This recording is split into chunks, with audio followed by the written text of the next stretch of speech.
మీ ఎలాంటి వ్యాపార ప్రకటనలకైనా వెంటనే మా ఛానల్ సంప్రదించండి.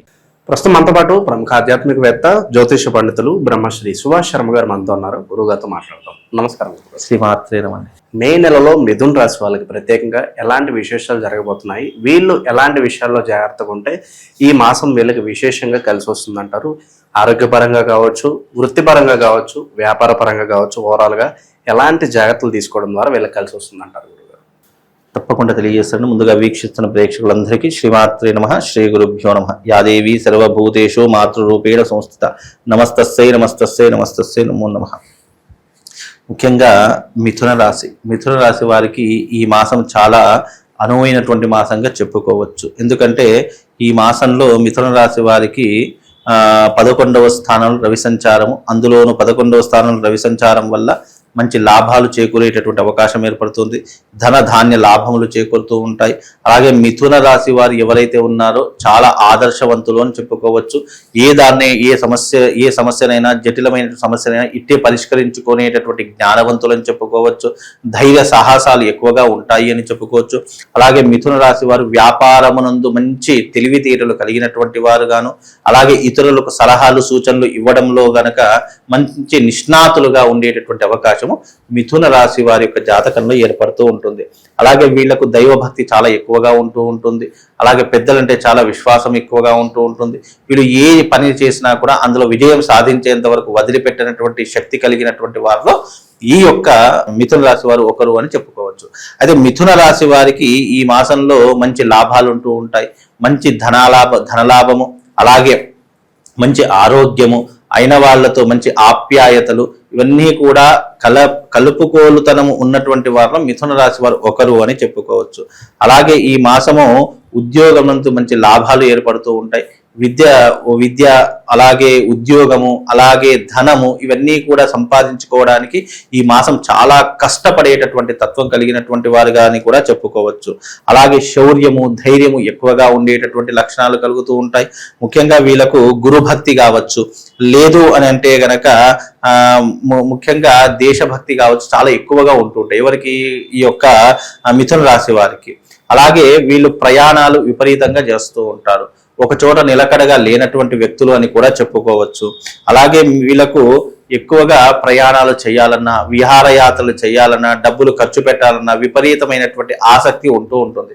కాబట్టి వీళ్ళకి ఏంటి అని అంటే కదా, ప్రకృతి ఆస్వాదించాలి, మంచి మంచి లొకేషన్లకు వెళ్ళాలి, మంచి ఈ యొక్క దేవాలయాలు దర్శించాలి అని ఆలోచన కలిగేటటువంటి వారిలో ఈ యొక్క మిథున రాశి వారు ఒకరు అని చెప్పుకోవచ్చు. అలాగే మిథున రాశి వారికి 11వ స్థానంలో రవి సంచారం కాబట్టి వీళ్ళకు ధనం సంపాదించేటటువంటి ఆలోచనలు ఎక్కువగా ఉంటూ ఉంటాయి. ముఖ్యంగా వీళ్ళకు తెలివితేటలు చాలా ఎక్కువగా ఉంటూ ఉంటాయి. ఎవరినైనా సరే ఇట్టే బుట్టలో పడేసి వాళ్ళతో ఏ పనైనా చేయించుకునేటటువంటి క్యాపబిలిటీ, శక్తి సామర్థ్యాలు కలిగినటువంటి వారిలో ఈ యొక్క మిథున రాశి వారు ఒకరు అని చెప్పుకోవచ్చు. ప్రస్తుత కాలం వీళ్ళకి ఎలా నడుస్తుంది? పాజిటివ్స్ ఏంటి? ఫస్ట్ ఆఫ్ ఆల్ వీళ్ళకి జరగబోయే మంచి ఏంటి? ముఖ్యంగా మిథున రాశి వారికి ఏదైనా మంచి అని అనుకుంటే కనుక ఉద్యోగంలో మంచి జరుగుతూ ఉంటుంది. వ్యాపారంలో మంచి లాభాలు వచ్చేటటువంటి అవకాశాలు ఏర్పడుతూ ఉంటాయి. ప్రయాణాలు చేసేటటువంటి సమయాల్లో వీళ్ళు పెట్టుబడులు పెట్టడం కానీ, లేదు అని అంటే గనక వీళ్ళు ఏదైనా ఇన్వెస్ట్మెంట్ గురించి ఆలోచించేటటువంటి తెలివి సామర్థ్యాలు రావడం కానీ, ఇలాంటి ఎక్కువగా ఈ యొక్క సందర్భంలో ఏర్పడేటటువంటి లక్షణాలు ఉంటాయి. ఈ మాసంలో వీళ్ళకు ఒక అదృష్టం ఏంటి అని అంటే కనుక ఏ దాంట్లో పెట్టుబడి పెట్టి లాభాలను సంపాదిస్తారు, లేదా కొత్త వ్యాపారమైన ప్రారంభించేటటువంటి అవకాశాలు ఏర్పడతాయి, లేదా లగ్జరీ వస్తువులు కొనుక్కోవడం, లేదా ఆస్తులు, ఇల్లు లేనటువంటి వారు ఇల్లు కొనుక్కోవడము, వివాహం కానటువంటి వారికి వివాహం యోగ్యత రావడం, ఇలాంటివన్నీ కూడా ఈ మాసంలో జరిగేటటువంటి లక్షణాలు ఏర్పడతాయండి. ఏ విషయాల్లో ఎక్కువగా జాగ్రత్తగా ఉండాలి? కాస్త మైనస్ అంటే ఏం చెప్తారు గురుగారు?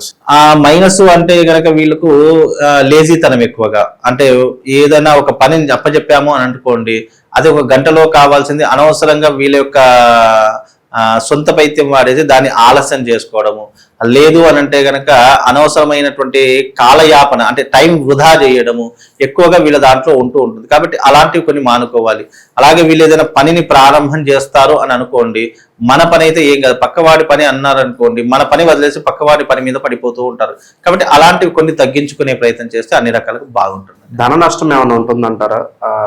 అన్ని అవగేషన్స్ లో ఇన్వాల్వ్ అయ్యి కాస్త డబ్బు పోగొట్టుకోవడం ఇలాంటివి. ముఖ్యంగా ఈ మాసంలో వీళ్ళు బెట్టింగ్ యాప్స్ ఆడడం కానీ, లేదు అని అంటే కనుక మద్యము జూదము అలవాటు పడడం కానీ, ఇలాంటివి కొన్ని లక్షణాలు అంటేటటువంటి అవకాశం ఏర్పడుతుంది. బికాజ్ ఏంటి అని అంటే కనుక వీళ్ళకి ఇప్పుడు ఉన్నటువంటి మిథున రాశి వారికి జన్మస్థానంలో గురు సంచారం ఉంది కాబట్టి డబ్బు వస్తుంది, అలాగే ఖర్చు అయిపోయేటటువంటి లక్షణాలు కూడా అదే రకంగా ఏర్పడుతుంటాయి. కనుక కాస్త వీళ్ళు డబ్బు విషయంలో కానీ లేదా ఈ చెడు వ్యసనాల విషయంలో కానీ తల్లిదండ్రుల కంట కనిపెట్టుకుంటూ ఉండాలి. పిల్లలకైతే, పెద్దవాళ్ళకైతే వాళ్ళు ఏంటి అంటే కనుక చెడు వ్యసనాలు వెళ్ళేటటువంటి ప్రయత్నాలు చేస్తూ ఉంటారు, కానీ భగవంతుడు అనేటటువంటి కూడా ఆపుతాడు. ఎందుకంటే ఇప్పుడున్నటువంటి పరిస్థితుల్లో ఈ మాసం కాస్త వాళ్ళకి కలిసి వచ్చేటటువంటి మాసమే అని చెప్పుకోవచ్చు. ఆస్తులు కొనుక్కోవడానికి ఎంతవరకు కలిసి వస్తుంది అంటారు ప్రస్తుత కాలం వీళ్ళకి? ముఖ్యంగా గృహ లాభం కానీ, గృహ యోగం కానీ, లేదు పూర్వీకుల ఆస్తులు కలిసి రావడం కానీ తప్పకుండా ఈ మాసంలో ఏర్పడుతూ ఉంటాయి. లేదా కోర్టు కేసులు విజయం సాధించడం కానీ, లేదు అని అంటే కనుక వీళ్ళకు స్థిరాస్తులు కానీ,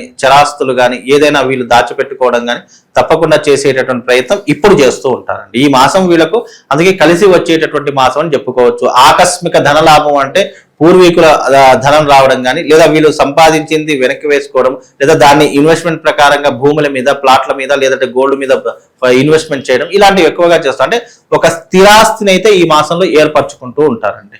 ఎలాంటి పరిహారాలు చేసుకోవడం ద్వారా ఇంకాస్త బాగుంటుంది అంటారు వీళ్ళకి? ముఖ్యంగా మిథున రాశి వారు ఏదైనా పరిహారం చేయించుకోవాలి అంటే గనక భారస్పత్య తంత్రము అనేటటువంటిది ఒకటి ఉంటుంది. లేదు అని అంటే గనక వీళ్ళకు సుదర్శన యాగం కానీ, సుదర్శన హోమం కానీ చేయించుకోవడం వల్ల కొంతవరకు ఉపశమనం కలిగేటటువంటి అవకాశం ఏర్పడుతుందండి. జూన్ నెల మనకు విశేషంగా మళ్ళీ స్కూల్ స్టార్ట్ అవుతాయి, మళ్ళీ ఎడ్యుకేషన్ చాలా వరకు రీసెట్ అవుతూ ఉంటాయి. సో విద్యార్థుల పరంగా కొత్తగా జాయిన్ చేసే వాళ్ళు, అడ్మిషన్స్ తీసుకునే వాళ్ళు ఉంటారు. విద్యార్థులకు ఏదన్నా రెమెడీస్ ఏమన్నా చెప్తారా? అంటే సంవత్సరం మొత్తం కలిసి రావడానికి, చదువులో రాణించడానికి ముఖ్యంగా విద్యార్థులకు ఏంటి అంటే ఏకాగ్రత చాలా ముఖ్యం. ఎవరైతే విద్యార్థులు ఉన్నారో వాళ్ళు ఉదయకాలం లేవడం అలవాటు చేసుకోవాలి. ఎందుకంటే ఉదయకాలం లేవడం అలవాటు చేసుకునే ఏ విద్యార్థి అయినా కానీ జీవితంలో మంచి పొజిషన్కు వెళ్ళేటటువంటి అవకాశం ఏర్పడుతూ ఉంటుంది.